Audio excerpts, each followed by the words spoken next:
Or not. Howdy, folks.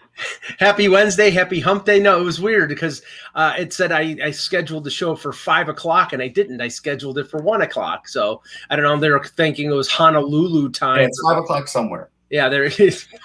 It's 5 o'clock in the middle of the Atlantic Ocean. That's where it is. Yeah. We'll start with the pre-show. Go ahead, Ross. So yesterday started Genesis' final tour for the United States, and they put out a promo video, and it was for the song Misunderstanding, which is a really good song. And I've often said if Phil Collins was writing in the cell phone era, he wouldn't have been able to write that song. That song was clearly the song that we've all lived when you didn't have a cell phone and somebody waited for somebody and you never showed up and you got really annoyed and you went home. That's what the song's about. Now, they hadn't played that song in like 30-something years, and it just sounded dreadful. The music sounded a little off. The vocals sounded even more off. Background vocals was weird for that song. I was saddened by it, actually.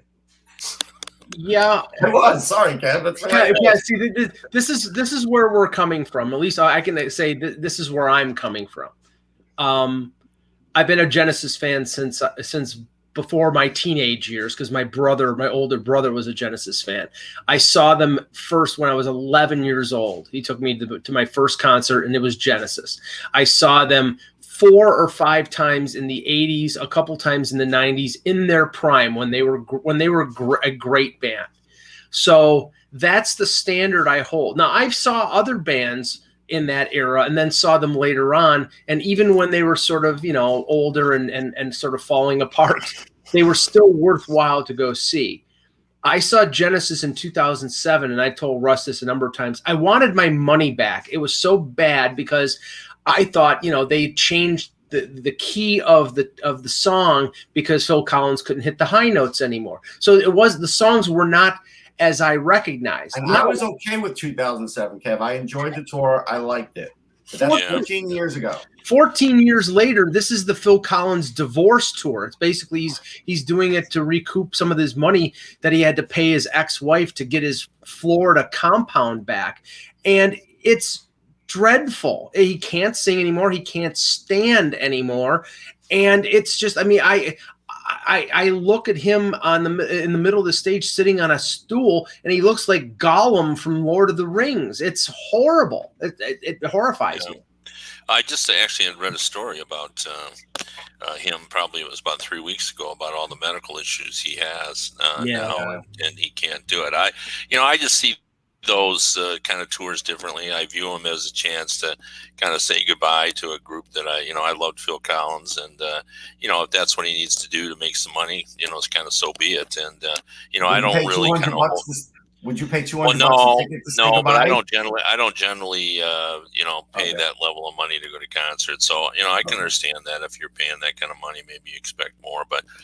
I just don't hold these bands to the same standards. And, I did go see Bob Seger on his last tour because he's a Michigan guy.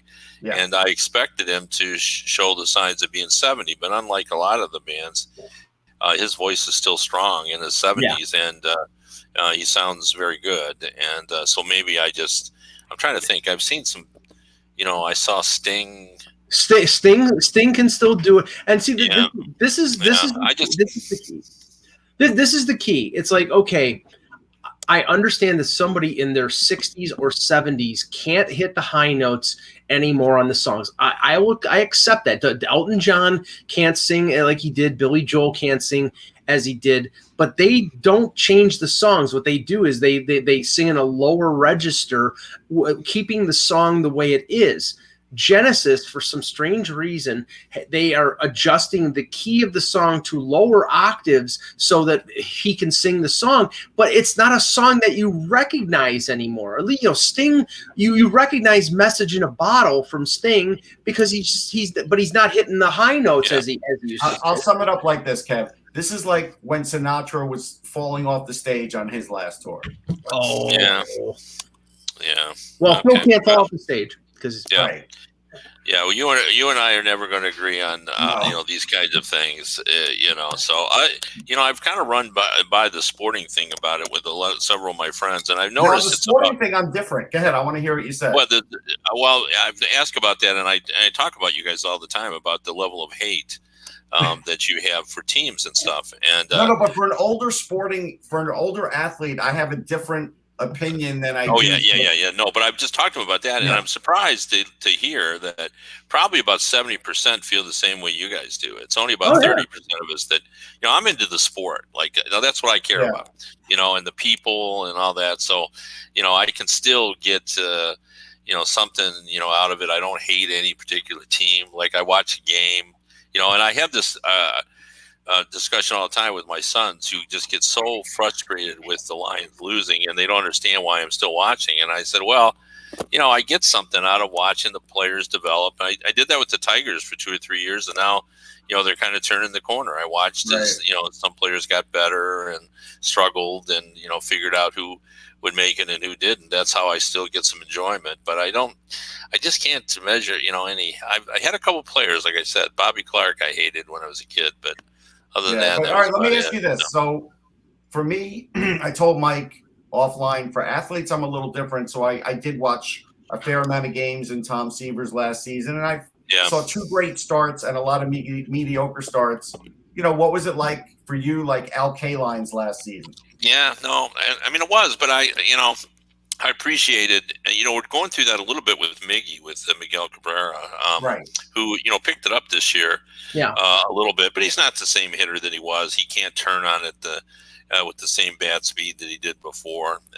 And he really has lost some mobility, but I don't think about that as much as I think about, boy, we've had the pleasure of seeing, one of the great right-hand hitters of this generation, for a lot of years. And I admire that he still wants to play the field. Like a lot of people, the fan base is upset that he won't give in and just be a DH. And I actually admire him for it, that he just is fighting them on it. Of course, I'm a big Derek Jeter fan, and the last year that he played, I went to Yankee Stadium, and it was the Saturday afternoon after a Friday night game, so he didn't play in his last season when I went to go see him. But I saw him enough times. But I love two baseball things, and then we'll start the show. Being somebody who watches the Tigers, there are rumors out there now. There are rumors about Justin Verlander going to the Yankees and pitching with his buddy Garrett Cole, him being, the Red Sox may be going after him. But one rumor was that the Tigers were going to see if they could bring him back. They just signed Eduardo Rodriguez. What do you think of that prospect? Of getting Rodriguez, or what was the first of getting Verlander? I think they would very much like to have him back, and I know Cabrera made a personal plea to him to get him back. Verlander was a very popular athlete in Detroit. Always did and said the right things. They would love to have him back, but I don't know whether at Verlander's stage of his career, I think he's won a more proven team. That's my guess, but I think there's a good chance that the Yankees get him, but he's got a lot of competition out there, so it may raise his price to somewhere where I don't know whether he's 30, going to be 39. The other thing, Russ, and I think I mentioned this to you. I think any Yankee fan really, even though this guy is a great player, really does not want Carlos Correa to get signed by the Yankees, and I get that. And he made the case for Yankees fans hating him even more apparent yesterday by coming out and dissing Derek Jeter, saying that Derek Jeter didn't deserve to win any of his 5 Gold Gloves. Honestly, I don't care if he's the best shortstop out there. I'd rather have Corey Seager and like him than have Carlos Correa and hate his guts. And if he hits a home run, every Yankee fan is going to love him. But you know what? It'd be like A-Rod. I don't want him on the team, and I'll begrudgingly root for him if he's wearing pinstripes. But I hate the guy. He's a jerk. Carlos Correa has now put me in a terrible position of defending Derek Jeter, and I'm going to have to do it even as a Met fan because I don't hate Derek Jeter. Derek Jeter created the jump throw. He did. And that jump throw was as accurate as any shortstop has ever done to get into the hole and be able to make that throw. The dive that he did into the crowd to get a foul ball is something I've never seen Carlos Correa do. And the play in the 2000 World Series, the relay throw, is something Carlos Correa can't do either, to get a guy at home plate the way Jeter did without even looking. Like, he just turned around and fired. And that was in a World Series. So Carlos Correa, it's kind of like a punk remark, really. And I can count on the number of on both hands the number of great Hall of Fame caliber players at a variety of positions who won Gold Gloves after, like, on reputation, after they started to decline. I think Ozzie Smith's last 2 Gold Gloves he probably didn't deserve, but that always happens, Kev. Yeah. So for sure, I agree with you. Yeah, when did he say that? Was that yesterday? Couple days ago. Yeah. So it was just all based on the reputation. They thought that. I think it's based on him wanting to be a jerk, and he, because he said it to a reporter, and I'm like, he's being wooed by the Yankees. That's something. I mean, I'm sure that'll really ingratiate him to the people in the Bronx. I mean, it's just dumb. So it might, because the people in the Bronx are not happy with Jeter when he went to Florida. So it might actually ingratiate the management.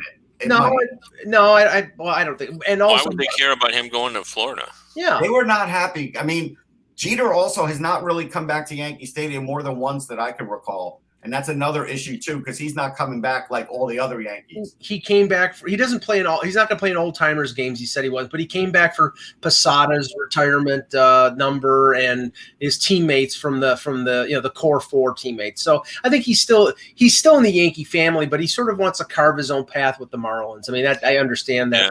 Yeah, Korea's also considering the Tigers because of Hinch. Well, I hope that happens, because then we can root against them. And the other thing is, Marcus Stroman apparently was saying some anti-Yankee things, Russ, something about his hair and his tattoos, and that he wouldn't remove or cut his hair, or I mean, whatever. If you don't, okay, that's what I mean. If you don't want to play for the Yankees, shut up and go someplace else. Yeah, I just don't know why you say it publicly, but he says way too much publicly, so whatever. Yeah, that's true. Okay, let's start the show. Hello, Hockey World. Today is Wednesday, November 17th, 2021. I'm Russ Cohen from Sportsology. Kevin Allen, Hockey Buzz. And I'm Michael Agello, and this is the Hockey Buzzcast here on HockeyBuzz.com. Well, let's start with this. It's being widely reported over the last 24 hours that the Pittsburgh Penguins there's a pending sale involving the Pittsburgh Penguins. Ron Burkle would be bought out. Mario Lemieux would stay a minority owner. Same with David Morehouse, but the balance of the team would be sold to the Fenway Sports Group, which is John Henry. They own the Boston Red Sox. They own an English Premier League team. It's not Liverpool. I can't remember which one. I'm not sure which team, but LeBron James is a part of that group too. Yeah, so it's this is a multi-billion-dollar conglomerate that would be buying the Penguins. Kev, I mean, and also Elliot Friedman said that he had heard that the price of the team would be $900 million, which is, rather significant. What do you know, and what have you heard about this? Well, there's a lot to unpack here. First of all, what's interesting about this is that they tried to sell the Penguins before, if you recall, just a couple of years ago, and didn't really have any takers. Now, they were trying to get a lot of money. I'm not sure this much money. But the landscape has changed, not favorably for the NHL, and also COVID has changed everything. And here they are talking about a record-breaking price for an NHL franchise, creeping toward the $1 billion mark. I mean, not there, but reasonably close. And my first reaction was sadness because I thought, okay, this is going to squeeze out Mario, and I really enjoy the idea that the Penguins franchise, which in my opinion is one of the marquee franchises in the National Hockey League, would no longer be in local ownership. And I think there was something kind of fun to have, a former player, not a native Pittsburgher, but a guy that's been there a very long time, since he was 18 years old, being in charge of it and having a hockey guy. There was something charming about all that. from what I'm hearing now, he still will be involved. Now, I don't know to what extent, but that, apparently they're over the moon on this in the, the executive branch of the Penguins. That's what I'm being told. Yeah, there's a lot of good vibes, I heard. They're very excited about this. Yeah. Now, the one thing I would point out that I'm assuming that Mario is selling some of his shares, and, the profit on this for him is going to be enormous. Because well, it should be, though, right? Because he dipped into his own money that he wasn't ever getting back. Yeah, that's the thing, though. But he really, what he dipped into is what was owed to him. I know, but think about this. Gretzky never did that. No other player ever really did that and said, you know what you owe me, which was a lot. I'll take a stake in the team, a share. Yeah, most players would never do that. Yeah, no, I'm not diminishing what Lemieux's done. In fact, I exalt him for all the, he basically saved the Penguins as a player first, and then as an owner. I mean, the Penguins, they were in bankruptcy, and people have almost forgotten now because they've had so much success in the box office that they almost went under. In the last year before the casino guy, what was it? A casino guy from West Virginia was close to buying them. Oh, it was just a mess. And the season before the lockout, or maybe it was 2 seasons, when we lost the season, the Penguins had spent $20 million on payroll, and the Red Wings had spent $80. I remember that specifically. So that's where where we were. So he's done so much, but he is going to realize an enormous profit on this for him. So I feel good for him because he did, as you pointed out, lay his own money, even though it wasn't actual money he had in possession. It was what was owed to him that he may or may not have gotten in bankruptcy. Who knows? They're usually those settlements are pennies on the dollar, but so it'll be interesting to see. What I've been told is that they're excited because there'll be a lot of money. They want to put a lot of money into it. I don't know why you need to put money into it. It's one of the best arenas in the league. Yeah, it's a salary cap league. You spend the same every year. So I don't get that. But I'll tell you what they could do. You know how in that area, Kev, there's they have museums, they have other stuff. There's really not a lot of places to eat around Mellon Arena, and maybe they want to build that up, and that's what they mean by putting money into it. Yeah. It's the PP&G Paints Arena, if you remember. They'll change that.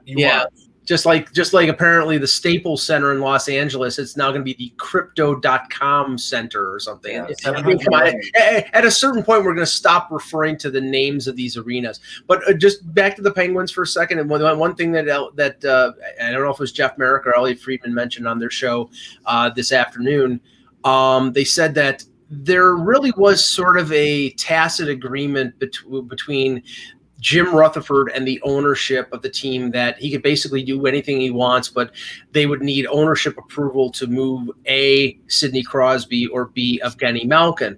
And we know that Malkin is in the last year of his contract. He hasn't played. He's going to come back probably before the Olympics. And they're having a good year right now without him. But the question is, you've got a couple expiring contracts in Malkin and in Chris Letang. And if they're a borderline playoff team, does Ron Hextall with the new ownership have the go-ahead or say-so? I mean, we don't know this, but I'm saying, would he have the go-ahead or say-so to be able to trade one of those players? That's curious because, Kev, they've been around for 15 years. They're lifetime Penguins. Yeah, I don't think it'll happen unless they're way out of it. But if they're close, I think they'll just stick with them and go for it. That's kind of my thought on it, but we'll see. If Mario was there, and he was in charge, I'm almost positive that's what would happen. Right. So I'm still not convinced that Malkin isn't going to start and finish his career with the Penguins. I don't know, unless if he demands, if he comes in at a reasonable amount of money, I don't know why they wouldn't keep him. Right. I can see that. Yeah, so and we'll follow that situation. I'm sure we'll probably hear about if a sale does occur, it'll probably pop up in the next day or two. Just a couple news and notes from the games last night. The Florida Panthers suffered a significant loss as Alexander Barkov had a knee-on-knee hit with Scott Mayfield of the Islanders.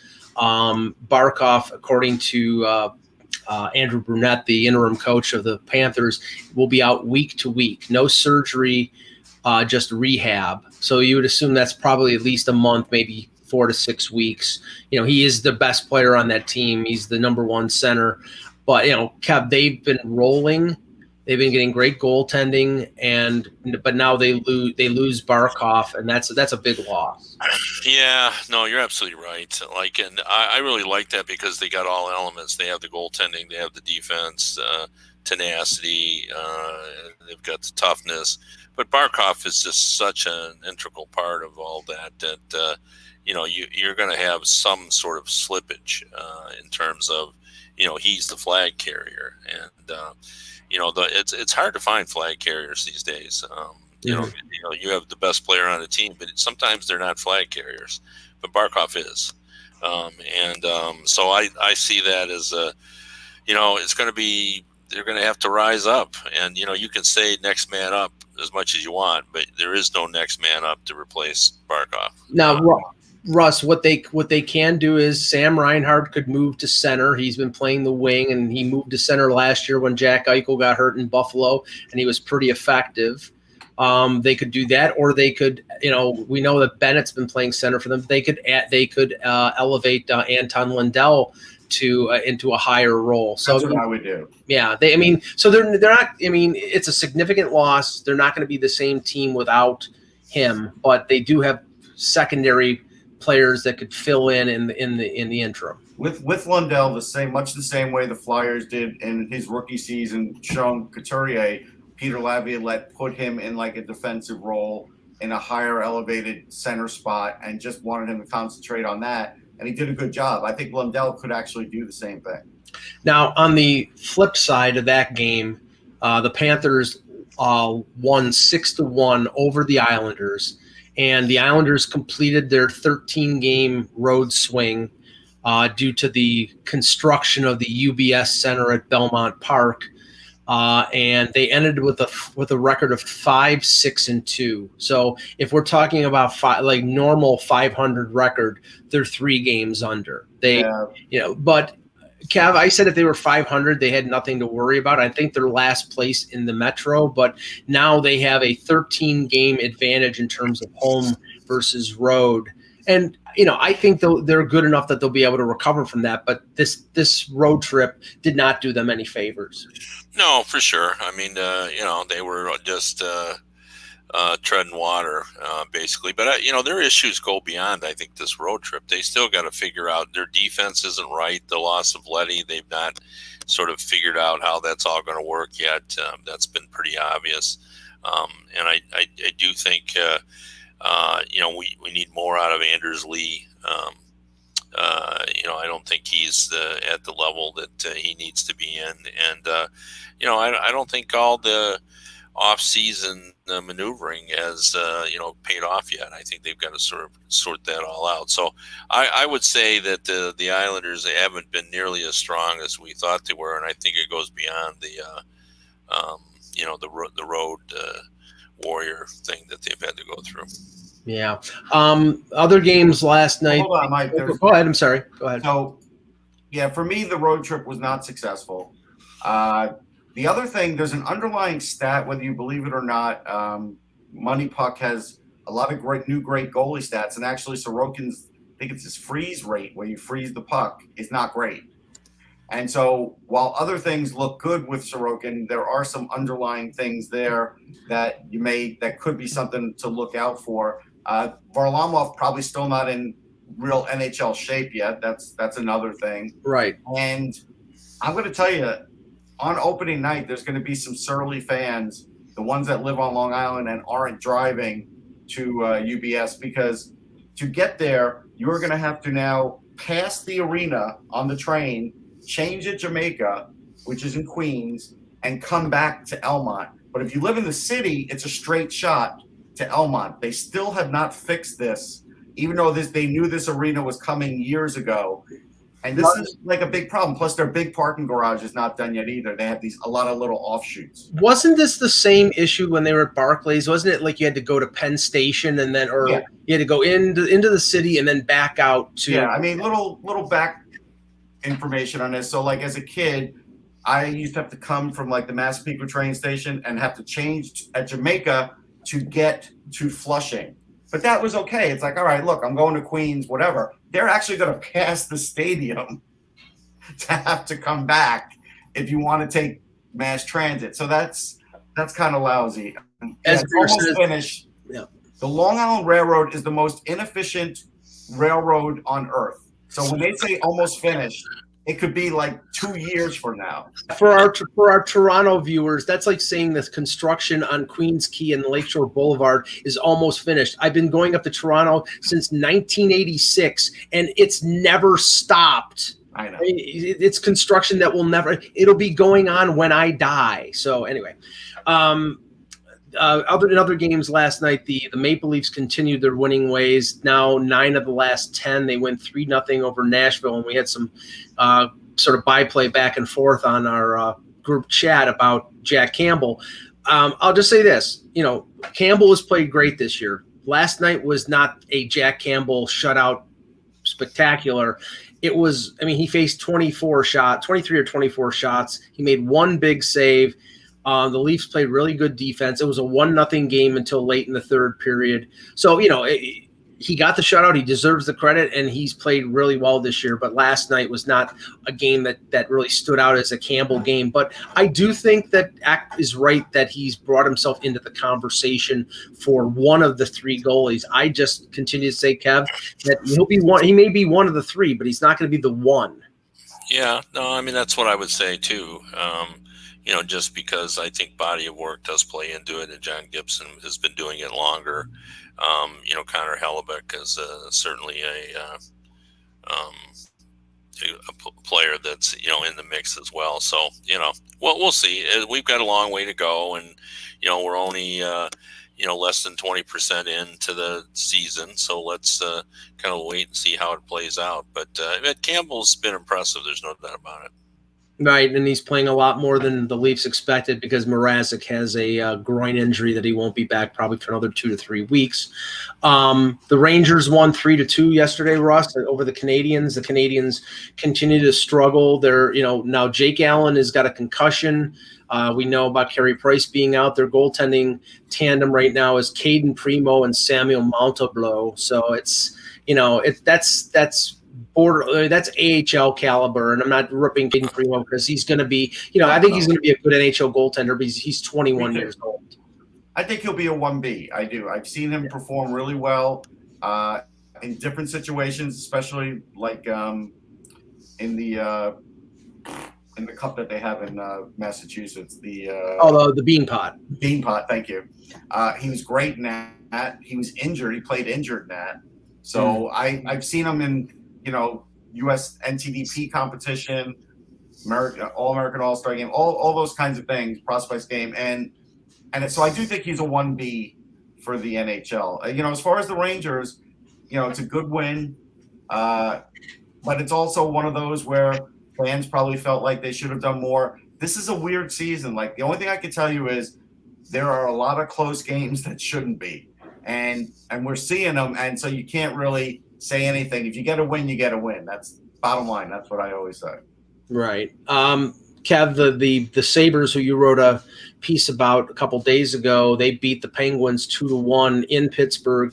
Mike Harrington of the Buffalo News posted an interesting stat that the goaltending tandem of Tokarski and Craig Anderson currently have a .920 save percentage.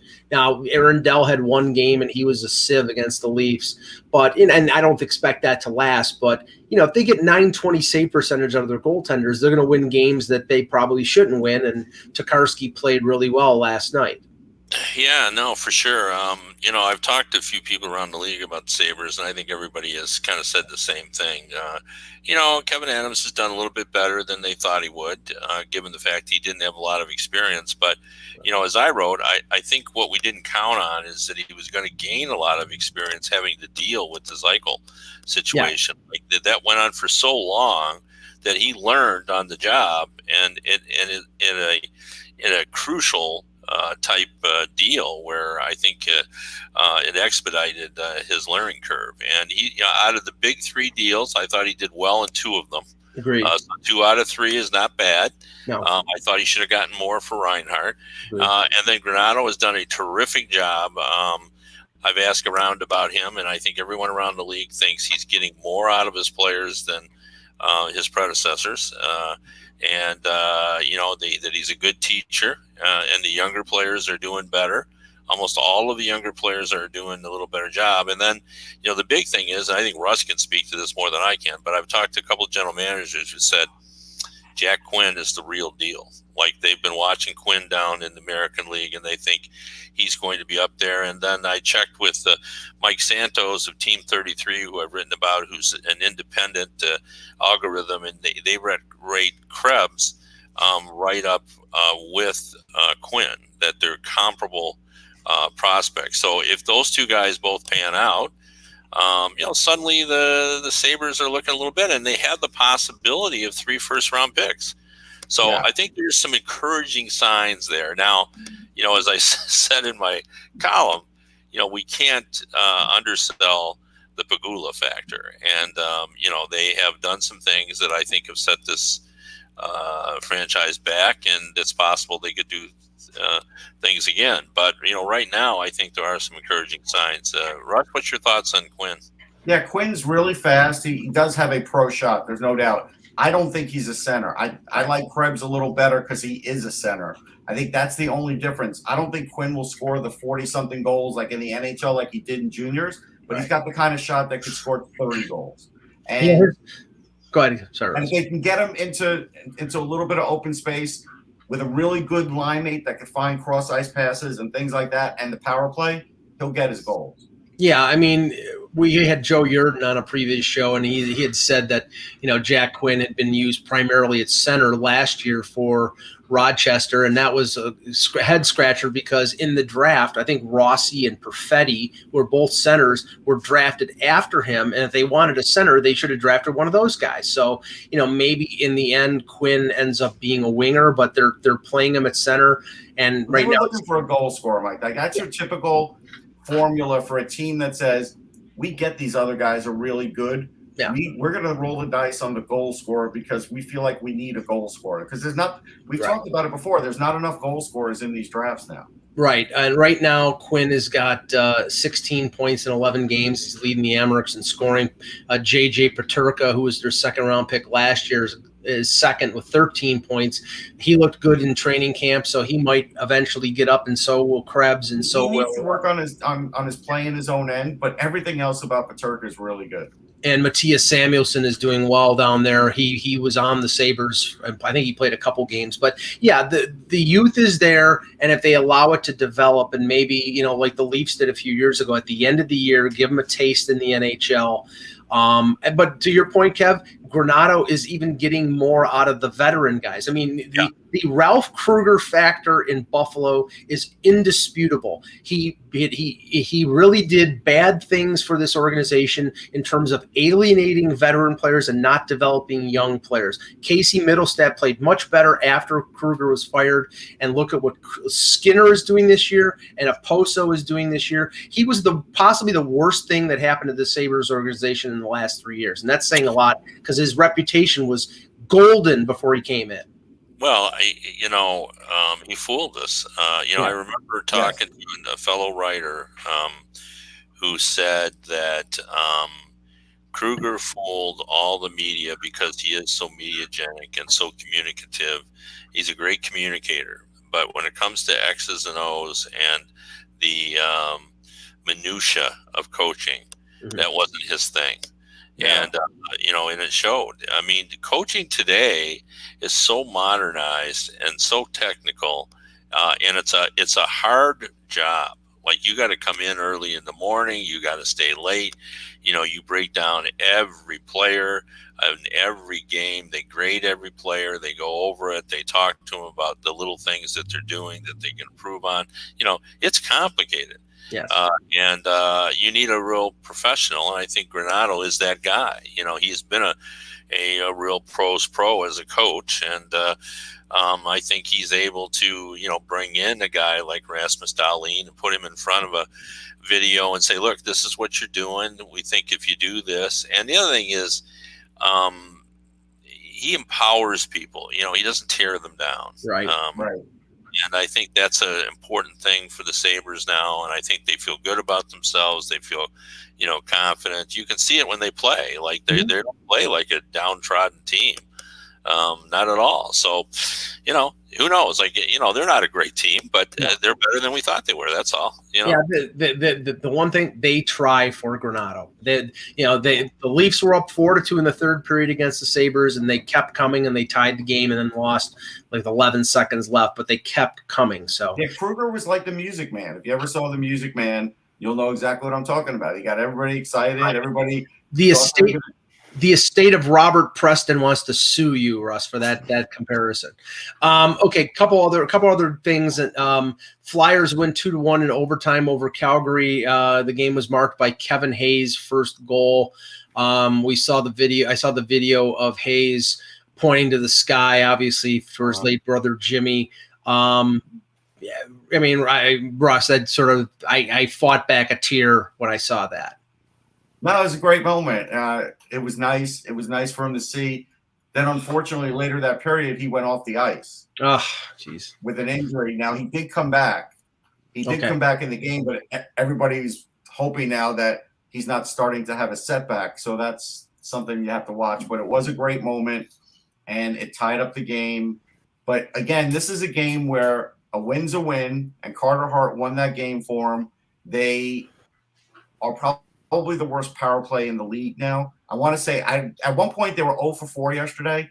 They couldn't convert on a 5-on-3. At that point, they were 3 for the last 34. So whatever I haven't computed after that, that's what they are for for their last little bit. It's awful. And Cam Atkinson, I think, has 2 of those goals, and I think Provorov's got the other. Like it's got to change. They can't keep trying to score 2 goals a game and win. Now, on the positive side, basically what they're doing is they're getting a glimpse into Ristolainen and what he can do, and at some point they're going to have to make a decision, because I'm sure Ristolainen's agent, if he's having as good a year as he's having now, if this rolls into February, he's probably going to say, if they haven't had any discussions, hey, listen, we'll talk after the season, because then all of a sudden his value will be up. The Flyers are going to have to determine, like probably at the 20-game mark, if he's playing this way, you better give him his extension, because he's working well with Sanheim. He's not making mistakes. He's been very physical, and he's been a shutdown pair. And that's going to go bye-bye if he gets through 3/4 of the season and has a sniff of free agency. Yeah, if they're a borderline playoff team and you have an opportunity to flip him at the deadline for a first-round pick, I would think about it. I mean, no, you can't do that. No, Why I would can't you do that? Yeah, I'm saying if they're guys out on the market. I'm saying if they're a borderline playoff, it doesn't matter. But you can't get these guys on the market. That's my big thing. That's why they really need to lock them up. Then pay him. But you're going to probably have to pay him. His salary is probably going to have to start with, I would say, a 6. If it is at least in the 6 to 6.5, he's not Aaron Ekblad, he's not Morgan Riley, he's not one of the $8 million or $9 million defensemen. But you're going to have to give him long term, and you're going to have to give him probably at least $6 million a year. I bet he wants more than that. I'm sure he wants more. But Dallas, I believe that was their first regulation win. They won all their games in shootout or overtime.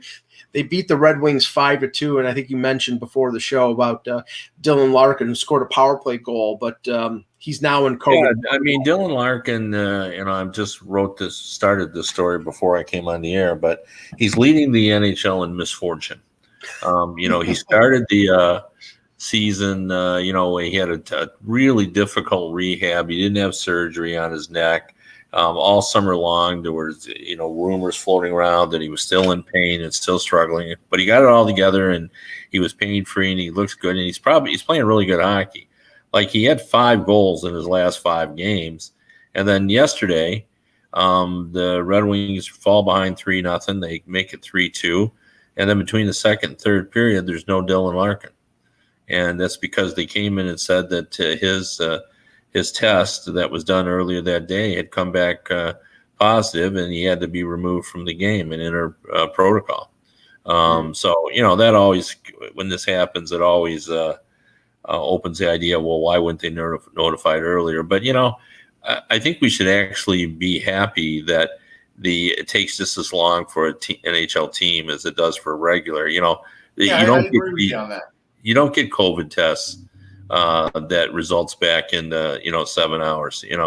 I'm sure that somebody said they found a positive and someone saw it there and said, that's a Red Wings guy. You better let them know, because right. I'm in here in Chicago quarantining with my granddaughter. The second time in the last 3 weeks that I've had a granddaughter, a different one in Chicago. And she had her COVID test yesterday, and we don't have results back. Right. In it as well. So I don't think that's really an issue. But, again, because it was a positive test, now what happens now, of course, is he'll have a second test. And if that's negative, then they're going to say, well, that's a false positive. But then there's going to be a third test, and then the third test will rule.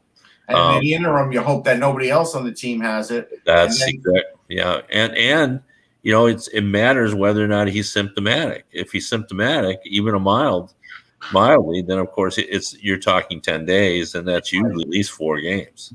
So, and Bertuzzi being unvaxxed, you almost you got to be careful with him too. Yes. Yeah. No, and they're line mates and they're best friends, and it's a complicated situation. It is.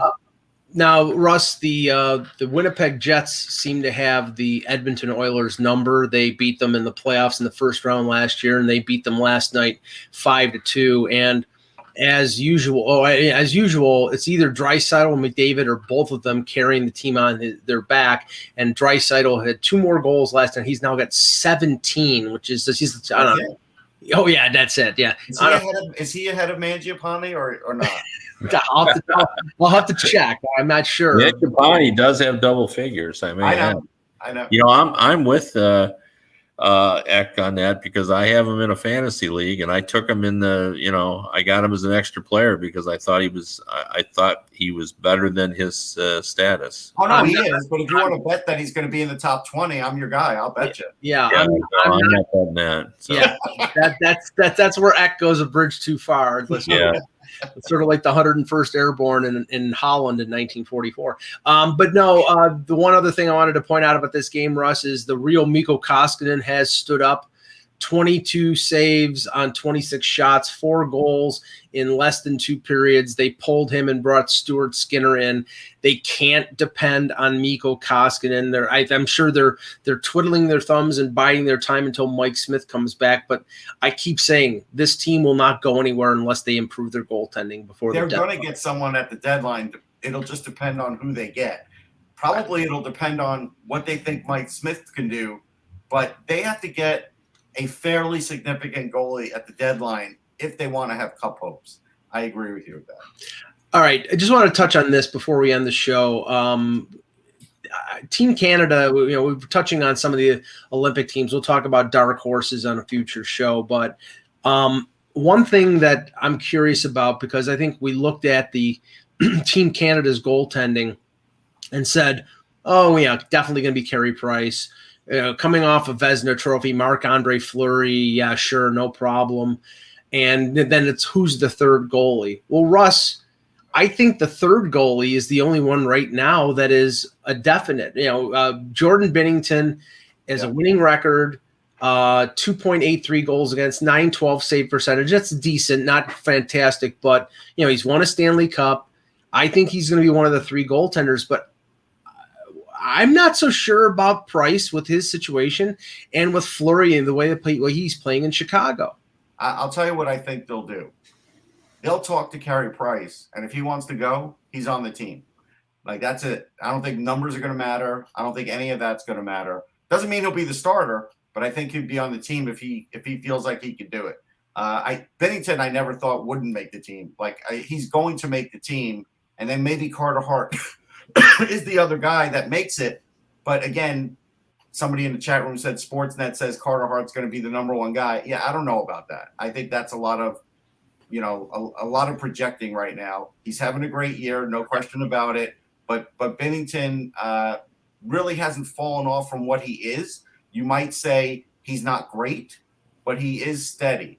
And I think that's something, like Kevin said, for the Americans that they're going to have to look at because, again, Carter Hart doesn't have the same kind of experience as Binnington in big games. He does somewhat internationally, but he doesn't in the NHL. So you have to sort of balance it.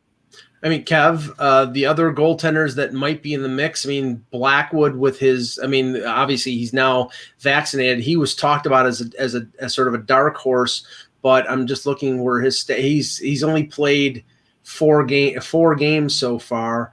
Good stats, but only 4 games. So I know he was battling some sort of injury. So, he's up in the air. I mean, they're probably maybe Russ is right. They're probably going to have to take one of those two in spite of what their stats are and then go with the third goaltender who we may not be thinking of right now. Yeah, I mean, I really do think a lot will depend on when Carey Price comes back, but I completely agree with Russ about that they'll have a conversation with Carey Price about where he is and how he feels about it and all that because, they don't have a lot of great options out there. So you might as well have a guy like him who, what he's capable of doing, and he did it as early as late last season to get the team in the Stanley Cup final. He's had a lot of big game experience, so he's a guy that they're going to talk to. And I we still have plenty of time for him to come in and establish himself and, be the Carey Price of old. So I would say so. I think Carter Hart has probably put himself in a position to grab one of those 3 positions, but a lot will depend. I mean, I think they have to sort out how much is Fleury. Like he has not been the Fleury of old, there's no doubt. But how much of his badness are the Blackhawks, and how much is it him? Right.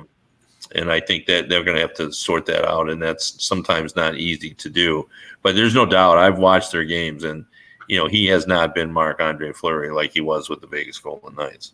Right. And one thing that we sort of missed, and I said it in our private chat yesterday when we were talking about U.S. goaltenders.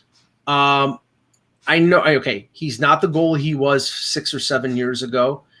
Jonathan Quick right now, splitting duty with Cal Peterson, has a 1.98 goals against and a 935 save percentage, and has played in an Olympics. So that could be a factor for the U.S. in terms of a third goaltender. If they don't, if you're backing up Gibson and Hellebuck, would you rather back them up with a veteran guy who has played in those games before?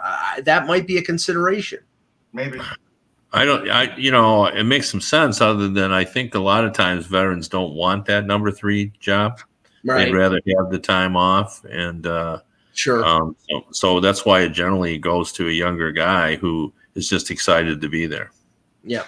All right, guys. Great show. We'll be back tomorrow with another edition of the Hockey Buzzcast. For Kevin Allen, for Russ Cohen, I'm Michael Agello. Thank you for watching. And remember, without the buzz, it's just hockey.